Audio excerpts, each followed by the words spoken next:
I think the guy taking the most heat right now is Kayvon Not fair. Thibodeaux. Don't want to hear it. Yeah, so I don't want to hear it. Now, it's coming from Boomer's been killing him. Yep. G's been killing him. I forget if it was Sal or BT. This line actually offended me. I forget which one said it. But one of them said he's almost going to be Vernon Golston. And the reason that deeply offends me is Vernon Golston had, you know how many career sacks Vernon Golston had? 3. No. How many? No. None? 0. Get out of here. I'm not kidding you. So I'm like, wait a second. Even if Kayvon decided tomorrow I'm not playing football anymore, he'd still be less of a bust than Vernon Golston. Look, but I digress. Why is this been unfair? So, Evan, I heard this a lot last year as well. And for people who were saying it, I almost wanted to just scream at them and say, do you watch football like a football analyst? So what you're saying right now. Or do you just look at stats and say, wow, he only had 3 sacks on the season, or however many he had last year, and 4 pressures in the last 3 weeks. So if you don't watch the game and analyze the game for what a defense is trying to do, you have no idea what success is, right? Success for Kayvon Thibodeaux is not getting sacks. It's just not. And why? Because I'm going to read you the first 6 responsibilities he had in this game, this last week's game against the Arizona Cardinals. And it continued this way for most of the game. First play of the game, they ran away from him. The second play of the game, he dropped into pass coverage. The third play of the game, he dropped into pass coverage. The fourth play of the game, they ran away from him. The fifth play of the game, they double-teamed him. The sixth play of the game, they chipped him, right? He is not impactful because teams run away from him. Why? Because he's a pretty damn good run defender. In the second half of this game, when Arizona got stifled, they had that 8-play drive and they had a punt. Well, they scored on the first drive, but they had an 8-play drive and they had a punt. Then they had 2 successive 3-and-outs. They started to run at Kayvon Thibodeaux. You know what the yardage was? About -1 yards in total and about 5 or 6 carries. So much of what Wink asked Kayvon to do is not pin your ear back and go after the quarterback like Micah Parsons. So the comparison that people in their minds want to make is Micah Parsons. He's the most dominant, pass rusher in the NFL right now. And guess what? He probably is. And that's what Dan Quinn asked him to do. Wink is not asking Kayvon to do that. In fact, it's so much more contain, bang the tight end, be the decoy, blitz inside and take the tackle and the guard so that the edge rusher, who is a linebacker or a safety dogger, can have a free reign. Like they're not telling or asking Kayvon to be this, 15-a-year sack getter. And so when I hear people say, oh, he's a bust, he better get his act in gear, he's no good, they don't know what they're watching, and it's frustrating to me because this is what I do for a living. I watch players, and I know stats matter, but sometimes they lie to you. They absolutely lie to you, and it's lying to you when you talk about Kayvon Thibodeaux. Now, is it perfect? Absolutely not. There are some plays where I'm like, man, you look like you took the play off. Right. Or there was a trap that they ran and, both guard and tackle pulled. If he chases that down, it's a 2-yard loss. It's a run play. But there's certain things that you see, but it's not bust territory. And it frustrates me when I hear that because it's creating a narrative about him that is utter BS, and it's not fair to the kid. Yeah, I think why it happens, because I've probably done this in the past too, is when a guy barely makes an impact on a game that we see, because most of us aren't going back and watching all 22. Yeah. When that guy doesn't make an impact, that used to happen a lot back in his Jet days with Leonard Williams, where Joe and I would get frustrated and say, we didn't see him do anything. Then I'd read off his PFF score, and it'd be great. Yes. So I think a part of the frustration is that he isn't making a big impact. So my follow-up to you is he being used correctly? That I don't know. Right? Kayvon's a very good athlete, right? He's big, he's long. If teams are going to throw 12 personnel at you, that's 1 running back and 2 tight ends, he can disrupt the guy at the line of scrimmage. Because sometimes when you play 12, like with Travis Kelce or George Kittle, the tight end, or Darren Waller, to be honest with you, with the Giants, the tight end is basically a wide receiver, right? He's in the slot. He's not lined up at the ends of the line of scrimmage. But if teams are going to play tight ends at the end of the line of scrimmage, Kayvon will dominate them, right? He's just physically strong enough to keep them in line, not let them get into routes. He can drop off into coverage if they're running that flat route, and that's what he's asked to do. Like, so much of what he's doing is contain and manage. So our frustration then should be at Wink. Because the expectation when you draft a guy that high? In this game, yes. Okay. In particular, this game, yes. Why? Because there was zero pressure. Right. On Why did Josh Dobbs have a good day? There was zero pressure. And isn't that why they drafted him? They drafted him to be a menace, to make an impact, to hit the quarterback, to force turnovers. So I think a part of it is that the expectation of him when you're drafted that high, one pick after Sauce Gardner, is he's got to be, Micah Parsons is probably too high. He's got to be an impact player. He's got to be an impact player. He's Yeah. got to be a guy you hear his name called all the time. And I think for the Giant fan watching games, they're saying, where the hell is it? Yeah. I just watch what he's asked to do. And I see the next series, they ran away from him. They do an RPO. He breaks, comes down on it. They pull the ball. They counter away from him. He back into coverage. They run away from him. He's doubled. They run away from him again.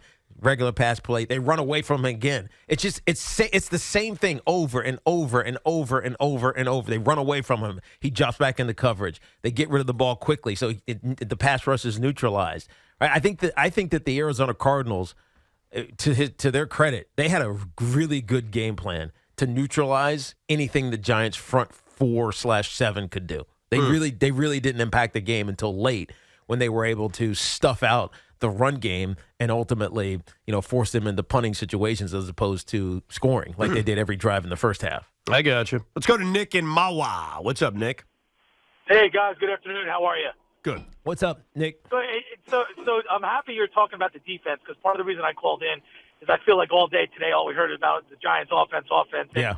Tiki, I think your perspective on exactly what you just said about Thibodeaux it's enlightening, it's intelligent, and I think that's certainly a good way to look at it. But Evan is also right, Nick. Evan is also right.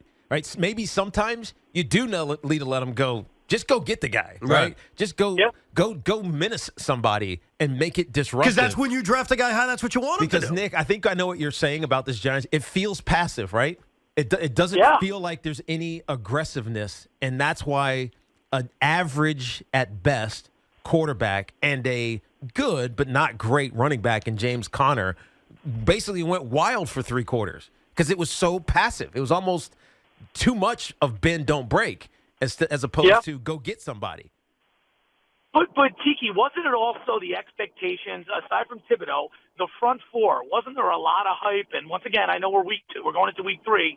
I don't want to get ahead of ourselves, but wasn't there a lot of hype for the front four this year? And I feel like I haven't seen any of that. Yeah, with Dexter Lawrence, who just got paid, and Leonard Williams, who's a good player. His cap number is massive. There was a lot of hype for it, and we're not seeing it impacting the game at all yet. I hope that Dexter and what was his snap count, Sean? It was like 50. It's like it's like 50% of the snaps. And matter of fact, all of the Cardinals' touchdowns happened when Leonard Williams and Dexter Lawrence were both off the field. Yeah, and so it's almost like they're playing the long game, and that's frustrating when you're losing 28-7 to the Arizona Cardinals. It's funny, and this has been going on for a very long time. I was most pissed off at the Jets because of their defense. I think a lot of Giant fans' biggest concern right now is their defense. Yeah.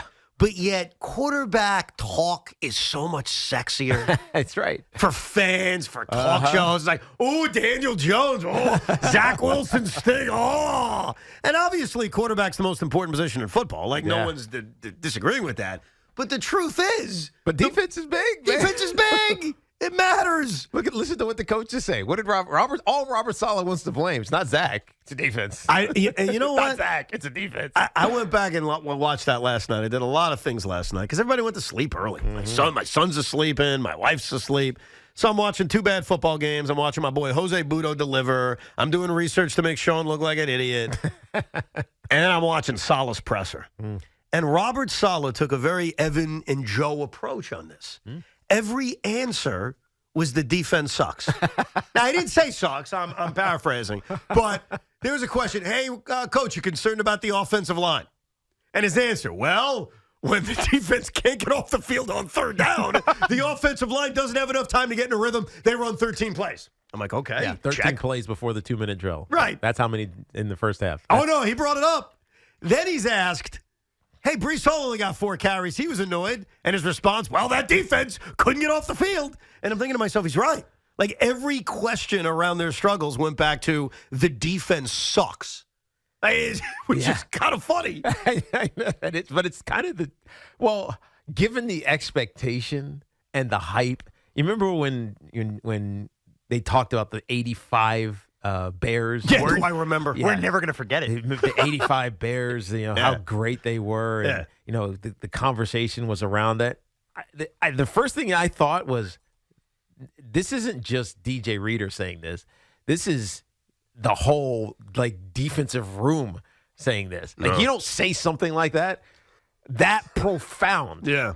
Unless it's co-signed privately. Well, I'll tell you right know now. What I mean? And people get mad at me for saying this. Every time this defense lays an egg, you bet your ass I'm going to bring it up. Oh, yeah. It's going to be mocked forever. Yes. Forever. Not mocked. That's you. You're going to do mocking. I'm going to be angry.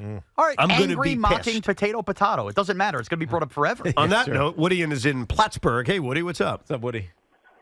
Hey, good afternoon, gentlemen. I just wanted to hit on a few things before I get into the Jets game this weekend. Sure. One, Tiki.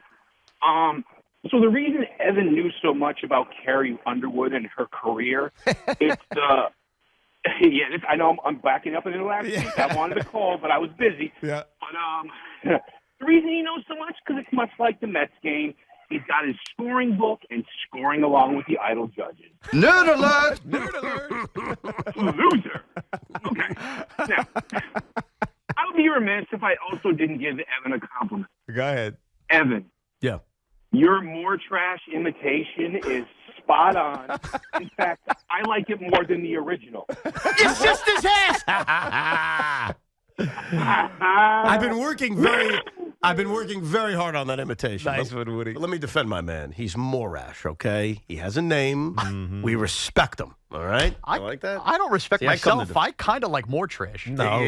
Do you? No, I don't. But I got to be here's why I like more trash.